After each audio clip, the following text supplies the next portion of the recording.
Hello दोस्तों, हमारे YouTube channel में आप सभी का स्वागत है। इस वीडियो में हम एनएचपीसी स्टॉक को डिस्कस करने वाले हैं long term and short term दोनों इन्वेस्टर्स के लिए। अभी हम कंपनी के फंडामेंटल्स एंड टेक्निकल्स दोनों के ऊपर डिस्कशन करने वाले हैं। टेक्निकल्स की यहाँ पर हम बात करें तो टेक्निकल्स के अंदर हमें एक बढ़िया पैटर्न देखने को मिल रही है, बढ़िया ब्रेकआउट की सिग्नल देखने को मिल रही है। अगर ब्रेकआउट होती है तो यहाँ पर हमें बढ़िया गेन मिल सकते हैं शॉर्ट टर्म में। वो सभी चीज़ों को अभी डिटेल्स में डिस्कस करेंगे, इसलिए वीडियो के साथ एंड तक बने रहना। चलो शुरू करते हैं। फर्स्ट ऑफ ऑल फंडामेंटल्स को डिस्कस कर लेते हैं। तो देखो, मार्केट कैप की बात करें तो 1,13,529 करोड़ की मार्केट कैप है कंपनी की। एक लार्ज कैप पीएसयू कंपनी है जो कि पावर सेक्टर से बिलोंग करती है। अब देखो, स्टॉक पी की बात करें तो 31.3 है, इंडस्ट्री पी 40.2 है। तो वैल्यूएशन यहाँ पर हमें ठीक देखने को मिल रही है, महंगी नहीं है। आरओसी कुछ खास नहीं है, 7.37%। आरओई भी कुछ खास नहीं है, 9.59%। सिंगल डिजिट में यहाँ पर देखने को मिल रहा है। पेग रेशियो यहाँ पर थोड़ा सा बढ़ा हुआ है, 3.43 देखने को मिल रहा है। तो पेग रेशियो के अकॉर्डिंग देखें तो स्टॉक अभी ओवर वैल्यूड है। प्रमोटर होल्डिंग की बात करें तो यहाँ पर 67.4 है और प्लेज्ड कुछ भी नहीं है। चलो अच्छी बात है। करेंट प्राइस 113 की, 52 वीक हाई है 118 और लो है 45.4। फिर बुक वैल्यू की बात करें तो 38.5 रुपये की है। एंड डेप्ट की बात करें तो 32,561 करोड़ की डेप्ट है कंपनी के ऊपर। डेप्ट टू इक्विटी 0.84 है। तो देखा जाए तो कुछ ज़्यादा हम नहीं कहेंगे कि डेप्ट बहुत ही ज़्यादा है, ठीक है। फ्री कैश फ्लो की बात करें तो यहाँ पर ये माइनस में देखने को मिल रहा है, -57.5 करोड़। डिविडेंड यील्ड की बात करें तो 1.64%। एंड फेस वैल्यू की बात करें तो 10 रुपये है। ईपीएस है 3.61 रुपये की। चलो अब यहाँ पर हम इनके टेक्निकल्स के अंदर डिस्कस करते हैं। तो फर्स्ट ऑफ ऑल यहाँ पर हम शॉर्ट टर्म के लिए डिस्कस कर लेते हैं, ठीक है। तो देखो, ध्यान से समझना चीज़ों को। ये जो चार्ट हमारी लगी हुई है ये डेली चार्ट है और यहाँ पर देखो डेली चार्ट के अंदर हमें एक पैटर्न बनते हुए देखने को मिल रहा है जो कि है कप एंड हैंडल पैटर्न। ये है कप एंड ये हो गया उसका हैंडल। तो देखो यहाँ पर ये जो लाइन है ये है रेजिस्टेंस की लाइन जो कि है 116 की। और इस लाइन को कई बार प्राइस ने टच भी किया हुआ है, देख सकते हो, फर्स्ट, सेकेंड एंड थर्ड। तो इस बार थर्ड टाइम यहाँ पर प्राइस ने टच किया है इस लेवल को। पिछली बार जब यहाँ पर टच किया था तो काफ़ी ज़्यादा प्रॉफिट बुकिंग हुई थी, यहाँ पर देख सकते हो।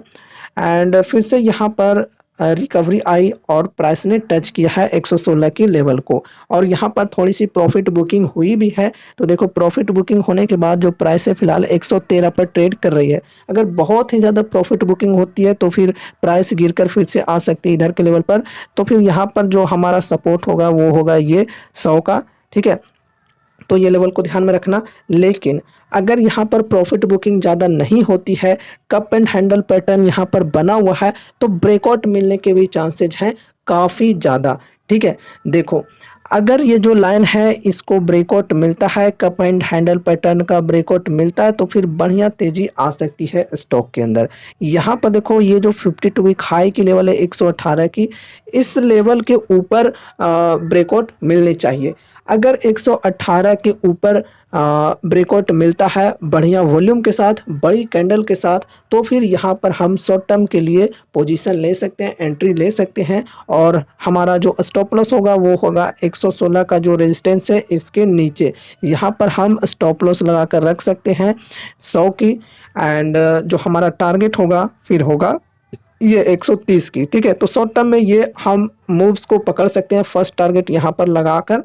एंड उसके बाद यहाँ पर देखो हाफ अमाउंट निकाल लेंगे 130 पर जाने के बाद। उसके बाद और भी ऊपर जाती है तो फिर हम यहाँ पर बाकी के हाफ अमाउंट निकाल लेंगे, ठीक है।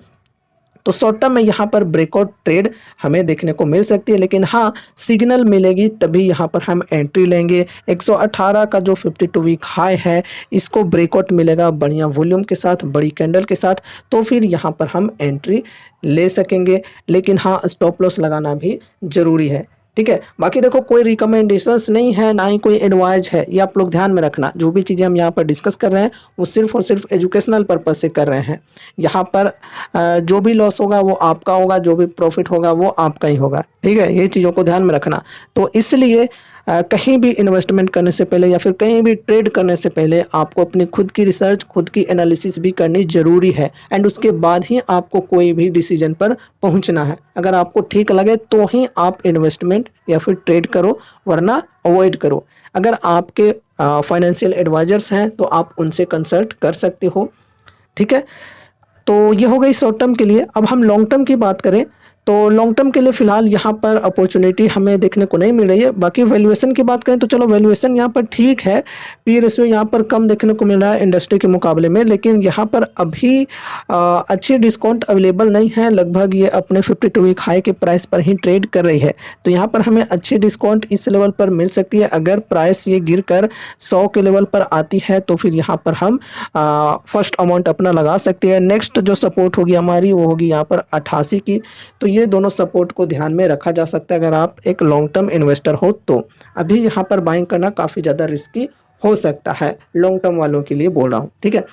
बाकी देखो पर्सनली मैं अपनी बताऊं तो मुझे कुछ खास इंटरेस्ट नहीं है इस स्टॉक के ऊपर, क्योंकि इसके कंपैरिजन में मुझे कुछ और जो रिन्यूएबल सेक्टर से बिलोंग करने वाली कंपनीज हैं वो पसंद हैं। जैसे केपीआई ग्रीन एनर्जी की बात करें, वारी रिन्यूएबल्स, टाटा पावर, वो सब कंपनीज मुझे ज़्यादा बेटर लगती हैं इसके मुकाबले में, क्योंकि यहाँ पर जो कंपनी के compounded sales growth and profit growth हैं वो मुझे कुछ खास पसंद नहीं आते हैं। इस वजह से पर्सनली मुझे पसंद नहीं है अभी ये स्टॉक लॉन्ग टर्म इन्वेस्टमेंट के लिए, ठीक है। बाकी देखो ट्रेड करने के लिए कोई दिक्कत नहीं है, ट्रेड मैं यहाँ पर कर सकता हूँ। ट्रेड के लिए फंडामेंटल्स की ज़रूरत नहीं होती है, टेक्निकल्स की ज़रूरत होती है, ठीक है। तो ये रही हमारी आज की वीडियो एनएचपीसी स्टॉक के ऊपर। उम्मीद है कि इस वीडियो के माध्यम से आपको कुछ यूजफुल इन्फॉर्मेशन मिले होंगे। तो वीडियो को लाइक करके चैनल को सब्सक्राइब कर लेना और मिलते हैं अगले नए वीडियोज़ के साथ। तब तक के लिए बाय बाय।